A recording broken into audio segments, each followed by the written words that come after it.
warahmatullahi wabarakatuh. Waalaikumsalam warahmatullahi wabarakatuh. Sebelum belajar, mari kita berdoa terlebih dahulu. Berdoa Bismillahirrahmanirrahim. Raditu billahi rabban wa bil islami wa bil muhammadin nabiyyan wa rasulan. Rabbi zidni ilma warzuqni fahma. Amin. Perkenalkan, nama Ustazah Ayu, biasanya dipanggil Ayu, dari Prodi Pendidikan Bahasa Indonesia Universitas Asia. Sekarang untuk boleh dengar? Siapa namanya? Apa? Wais. Kalau aku kenalan, sekarang saya mau ceritain tentang kisah Khadijah dan Muhammad Sallallahu Alaihi Wasallam. Abang tahu Nabi Muhammad? Siapa? Baiklah, di sini Ustazah akan menceritakan tentang kisah mukjizat Nabi Muhammad Sallallahu Alaihi Wasallam. Ada yang tahu Nabi Muhammad siapa? Ustazah di sini mau ceritain tentang kisah mukjizat Nabi Muhammad Sallallahu Alaihi Wasallam. Jadi di sini ada yang tahu itu Nabi Muhammad? Wais tahu? Tahu. Nabi Muhammad itu adalah penutup para nabi dalam Islam. Dia kan ada 25 nabi dan rasul. Jadi Nabi Muhammad itu urutan yang keberapa? Oh iya, 25 terakhir. Dan dianggap sebagai utusan terakhir Allah Subhanahu wa taala. Di mana Nabi Muhammad itu lahir? Di Mekah pada tahun 570 Masehi dan menjadi yatim piatu setelah kehilangan kedua orang tuanya di usia yang masih kecil. Nabi Muhammad itu dikenal sebagai sosok yang jujur, adil, dan mudah dipercaya oleh masyarakat setempat, sehingga mendapat gelar Al-Amin.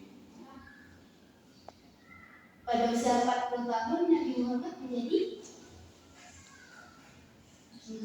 Rasul.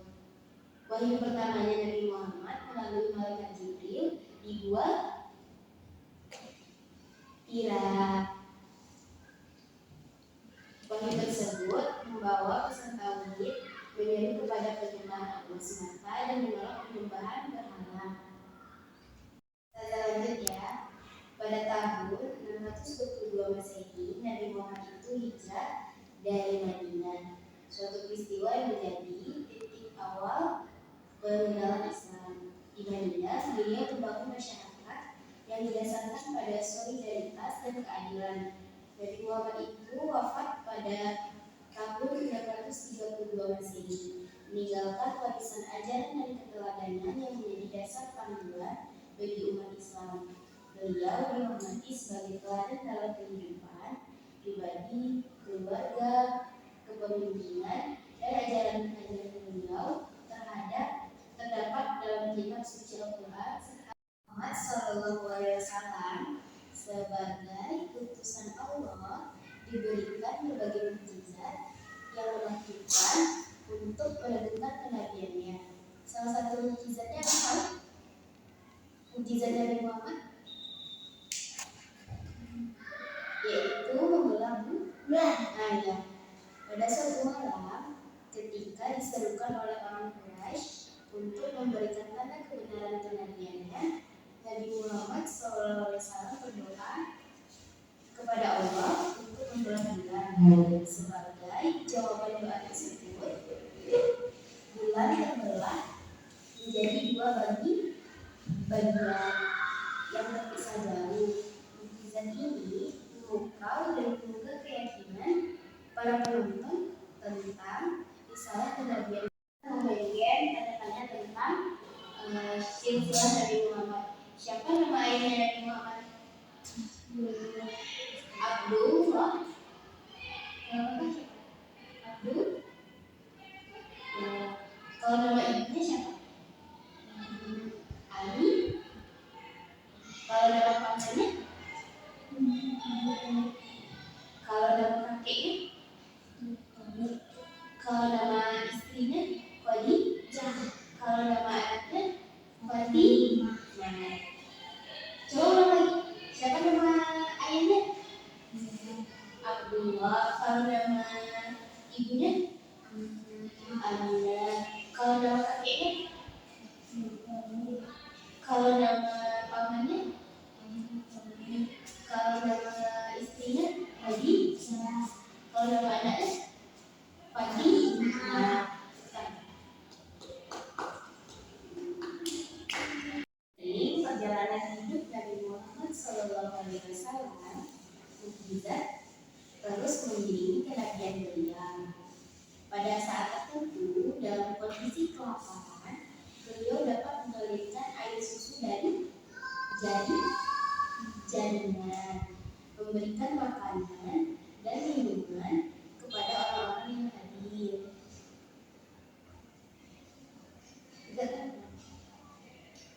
Mukjizat ini adalah bukti kenyataan dan kekayaan kenabian dan rahmat Allah yang diberikan kepada Rasulullah untuk membantu dan memenuhi kebutuhan.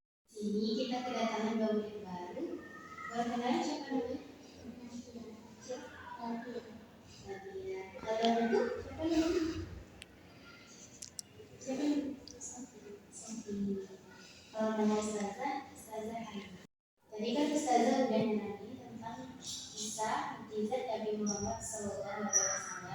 Jadi mukjizatnya itu ada yang berapa? Yang pertama ada pembelahan bulan. Yang kedua ada air keluar dari jari. Yang ketiga air zam. Yang keempat dia menghidupkan kembali namanya umat. Tepuk semangat 3 kali. Tepuk semangat. Tepuk semangat. Mukjizat Nabi Muhammad itu kan banyak. Seiring perjalanan hidup Nabi Muhammad SAW, mukjizat terus mengiringi kenabian dari beliau.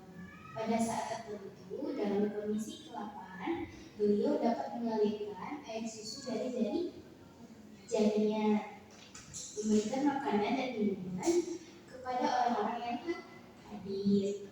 Mukjizat ini adalah bukti nyata kekayaan kenabian dan rahmat Allah yang diberikan kepada Rasulullah untuk membantu dan memenuhi kebutuhan umat Islam. Salah satu mukjizat yang penting lainnya yaitu pada peristiwa Isra Mi'raj, di mana Rasulullah SAW diangkat ke langit dan menerima petunjuk langsung dari Allah. Perjalanan spiritual ini memberikan pemahaman mendalam tentang keberagaman dan kebesaran ciptaan Allah. Rasulullah SAW juga diberitahu tentang kewajiban sholat lima waktu apa aja itu? Zuhur, asar, maghrib, isya. Ada berapa? Ada 5. Ya, pada suatu ketika Rasulullah juga membuat pohon memberikan salam kepadanya, menyampaikan kepada pengabdian alam, bahkan kepada sang pembawa wahyu. Mukjizat ini membawa bahwa kebenaran Nabi Muhammad SAW di setiap peristiwa ajaib itu menjadi landasan pokok bagi pengembangan ajaran Islam. Dengan demikian, mukjizat ini bukan hanya sekedar kejadian ajaib, tetapi juga tanda-tanda kebesaran Allah.